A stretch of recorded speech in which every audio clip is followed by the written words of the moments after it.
शांत गांव की गलियों में मिट्टी का एक साधारण घर, और उसी घर में जन्म लेते हैं एक दिव्य बालक।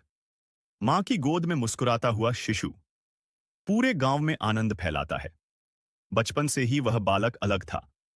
जब बच्चे खेलते, वह पेड़ के नीचे बैठकर ध्यान में लीन रहता, चेहरे पर शांति की अद्भुत झलक।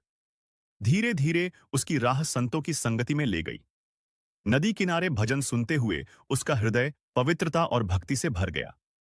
युवावस्था में उन्होंने गृहस्थ जीवन अपनाया, लेकिन धर्म और सेवा कभी नहीं छोड़ी। बच्चों को प्रेम और संयम का पाठ पढ़ाया। फिर साधना का समय आया। जंगलों और नदियों के किनारे साधु वस्त्र में वह ध्यान मग्न हो गए। चारों ओर हरियाली, पक्षियों की आवाजें और ऊपर से उतरती दिव्य किरणें, मानो ईश्वर उसकी साधना का साक्षी हो। उनकी तपस्या देखकर लोग उन्हें परमहंस कहने लगे। आश्रम में हर दिन भजन और उपदेश की गूंज रहती।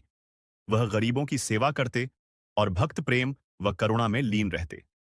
समय आया महाप्रयाण का। शांत आश्रम में भजनों की मधुर धुन के बीच परमहंस जी शैया पर विश्राम कर रहे थे। उनके चेहरे पर दिव्य मुस्कान और शांति थी, और आत्मा परमात्मा में विलीन हो गई। उनके बाद उनके पुत्र श्री प्रेम रावत जी ने पिता की शिक्षाओं और आशीर्वाद को अपने जीवन में उतारकर आश्रम और परिवार का कार्य संभाला।